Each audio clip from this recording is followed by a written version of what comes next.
Skull elongation, an ancient and mysterious ritual that has transcended the boundaries of time and space, is a practice shared among vastly different cultures, from the pre-Columbian civilizations of Central America to the Egyptian culture, extending from China to Australia. But what if we were to discover that this ritual was not merely a complex ceremonial act, but rather a clue to the existence of an ancient people? Or if it were even a revealing sign of a civilization with non-terrestrial origins? Today, we will explore one of the most fascinating enigmas of archaeology: the elongated skulls found in various parts of the world. What exactly is the significance of these artifacts? Why do they continue to inspire imagination and research among scholars? Prepare for an extraordinary journey into a distant era, a journey that could overturn everything we believe to know.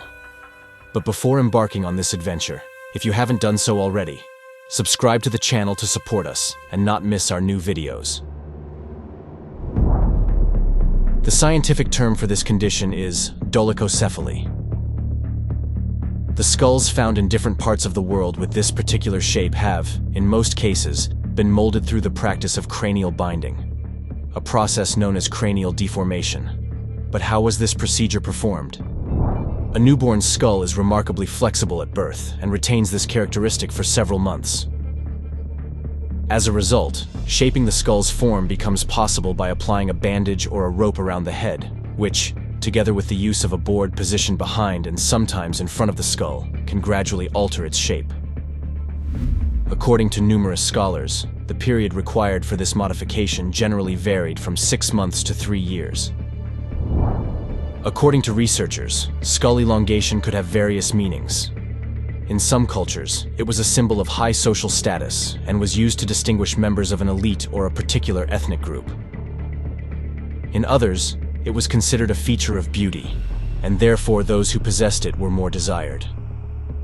Some theories also suggest that this practice was linked to specific rites and religious beliefs. But are we sure it was just this? Or does the elongation of the skull hide a much more complex and mysterious reality? In 1928, Julio Tello, one of the major Peruvian archaeologists, conducted several excavations on the Paracas Peninsula, a few hundred kilometers south of Lima. Tello's work unearthed a large and elaborate cemetery where each tomb contained entire mummified families. Each family member was wrapped in precious colored fabrics. But the most curious aspect was not this, but rather the enormously elongated skulls of some mummies. As previously mentioned, while this was a practice utilized in many parts of the world, the Paracas skulls, however, show unique characteristics. The technique of cranial deformation can change the shape of the skull, but cannot alter its volume. During his excavations, Tello found approximately 300 skulls with a cranial volume exceeding the normal by 25%. And not just that, their weight was different too. These skulls, in fact, weighed on average 60% more than contemporary human skulls from the same area. So, if the practice of binding can change the shape of a skull, what can affect their volume? Some researchers have hypothesized that these could be the result of a disease known as hydrocephalus, which tends to expand the cranial volume due to the accumulation of cerebrospinal fluid. However, this hypothesis does not hold for at least 2 reasons. First, Professor Tello found about 300 skulls in these conditions, which is statistically impossible since it is a relatively rare pathology. Second, the characteristics of the cranial deformation are different, as a hydrocephalic skull assumes a more spherical shape and not elongated at the back like the ones found in Paracas. Furthermore, additional anomalies were highlighted, such as a difference in the composition of the cranial bones. These skulls lack the sagittal suture, have more pronounced cheekbones, and the eye sockets appear different from those of typical human skulls. All these aspects suggest that it's more of a genetic difference than a characteristic resulting from a simple practice of deformation, a practice that would never have been able to generate such marked anomalies. Professor Tello believed that the Paracas were related to the people of the Chavan culture, the same that created the famous megalithic site of Chavan de Huantar. His theory was based on the astonishing artistic similarities between the two civilizations, particularly in pottery and feline representations. For this reason, the professor dated the Paracas civilization to about 3,000 years ago. However, recent DNA studies on the Paracas skulls demonstrate that they were not related to any population in Peru and suggest that they were a civilization predating the Chavin. Moreover, elongated skulls have never been found in the area where the Chavin lived. To summarize, we can say that the analysis of the Paracas cranial skeletons challenges the idea that cranial deformation could only be the consequence of ritual practices, but instead suggests that it could be a genetic characteristic of an ancient population. This is further supported by genetic analyses, which exclude any link with the populations that lived in that territory about 3,000 years ago. So, who were the Paracas? Recent findings have revealed that the Paracas population occupied the Nazca area before the arrival of tribal populations. Could they then be the creators of the famous and mysterious geoglyphs known as the Nazca lines? According to several independent researchers, all these aspects are proof that the Paracas are the descendants of an ancient, unknown people. An unknown people, but who have left numerous clues around the world. As mentioned at the beginning, the characteristic of elongated skulls is not only a peculiarity of the Paracas population, but is widespread around the world. But if the elongated skulls of Paracas are not the result of artificial deformation, what do we know about other artifacts found in other places on Earth? Could they also be traced back to an ancient people whose traces have been lost? You are beautiful and great, shining high above every land, and your rays embrace the lands to the limits you have set, for you are the sun, and reach their boundaries, subjecting them to your beloved sun. This is an excerpt from the hymn to the Attain, the sun god, the supreme deity. This hymn legitimizes the power of Akhenaten, the pharaoh who, according to Egyptologists, reigned from 1375 to 1336 BC in Egypt.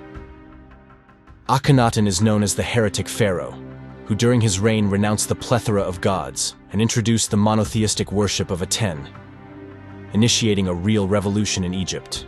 He revived ancient teachings dating back to the pyramid-building era, a time considered of purity and of the belief that the sun of justice and love would never set. At the same time, he punished the corrupt priests of the Temple of Thebes, accusing them of having turned worship into a mere commercial operation. Akhenaten is the king, the high priest tasked with maintaining the legacy of his ancestors, as the bearer on earth of both spiritual and temporal power. Akhenaten has left an indelible mark in the history of ancient Egypt, and in some ways, some scholars have seen a sort of affinity between the pharaoh's thought and that of Jesus Christ. But it wasn't just his thoughts and actions that made Akhenaten a prominent figure in ancient Egypt. The pharaoh also had very particular physical characteristics. Akhenaten had an androgynous appearance, fingers almost twice the normal length, and an incredibly elongated skull, very similar in features to those found in Paracas. His appearance was incredibly unusual. Some researchers have described it as almost alien. But it wasn't just him who had this particular physique. His wife Nefertiti also appears with an elongated head and very specific facial features. To explain Akhenaten's unusual appearance, some researchers have hypothesized that the pharaoh suffered from a particular condition, Marfan syndrome, which among its effects causes an androgynous appearance and skull malformations. But if this were the case, how can the appearance of his wife, who shared no consanguinity with the pharaoh, be explained? Immediately after the death of Akhenaten, his figure was erased from ancient Egypt. Names and images depicting him were removed from many monuments, and his revolutionary city of Akhetaten, today's Amarna, was abandoned. The polytheistic worship was reinstated, and the reign of Akhenaten and its revolutionary scope were erased forever from history. Regarding Akhenaten, we cannot rule out that he truly had the features with which he was depicted. However, as for his descendants, according to some researchers, they were portrayed in this way for artistic reasons. but why this art applied only to 2 or 3 members of the royal court is not entirely clear. At this point, we must wonder if the depictions of elongated skulls in Egypt and findings around the rest of the world are merely the result of pathologies, artificial manipulations, or symbolic rituals. According to various independent researchers, all this could lead to charting a new path. This would indeed be a practice born in ancient times and then spread throughout the world. But its origin would be much more mysterious and could not always be attributed to rituals, manipulations, or physical pathologies. A significant testimony, for example, is provided by 2 influential scientists from the 19th century, the Peruvian anthropologist Mariano Eduardo de Riviero and the Swiss naturalist and explorer Johann Jakob von Tschudi, who claim to have found in the uterus of a mummy a fetus with an elongated head. The same configuration, that is, the absence of signs of artificial pressure of the head, is present in unborn children.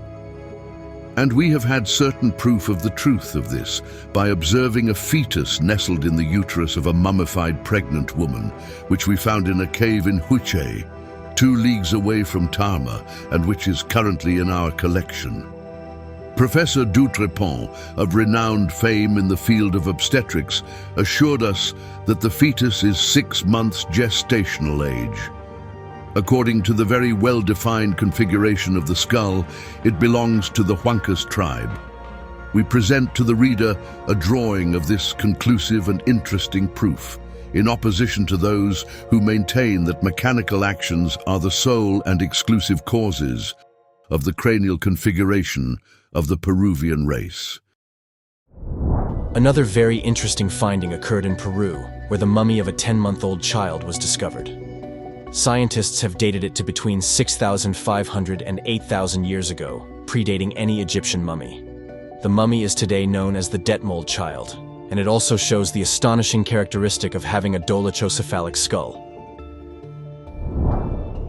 If there are examples of elongated skulls in very young children and even in fetuses from thousands of years ago, could it be possible that dolichocephalic skulls are not solely the result of artificial manipulations, but are evidence of an ancient people? It's important to note that these findings are not only about the specific cases we are mentioning, but dolichocephalic skulls, as previously stated, have been found on nearly all continents of the Earth, and the earliest evidence dates back to a very ancient era. The first evidence of dolichocephalic skulls dates back to the Mousterian remains from Shanidar in Iraq, which are dated approximately between 300,000 and 30,000 years ago. This suggests that the presumed practice of intentionally shaping the skull of newborns was an ancient practice, existing since prehistoric times. For example, this custom was known in cities like Byblos as early as 4000 BC, and later spread further through the migrations of peoples such as the Scythians and Huns into Europe. In many cultures, there is also a tradition that cranial deformation was a divine command, imparted by gods who arrived on Earth in ancient times. An ancient Polynesian tradition, for example, tells us that this practice was taught by a group of light-skinned individuals from the sky. Similarly, in Central America, there are parallel stories of celestial gods who ordered the ancestors of Native Americans to adopt this practice. In Peru, it is said that the god Manco Capac imposed cranial deformations to ensure that the offspring were weak, submissive, and obedient, although no evidence has ever been found that this practice caused these effects on those who underwent it. It is also curious that in South America, the presence of elongated skulls follows a precise geographical path, from the mining areas southeast of Lake Titicaca near Potosi in Bolivia to the city of Cajamarca in northwest Peru. This path seems to follow what is called the path of Viracocha.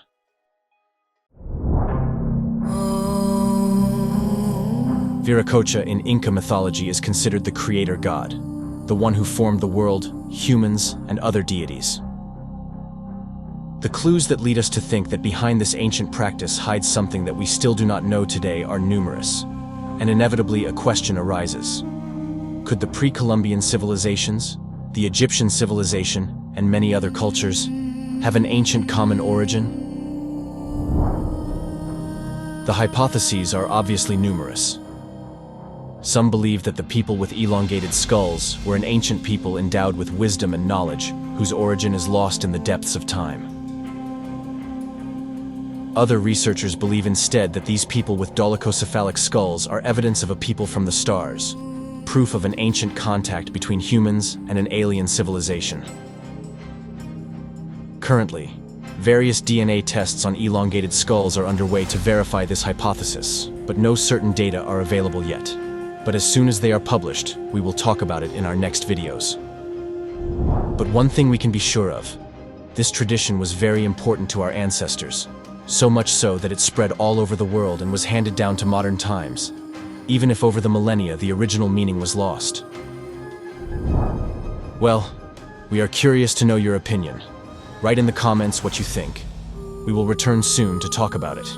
And if you liked the video, don't forget to subscribe to the channel to support our work. Until the next story.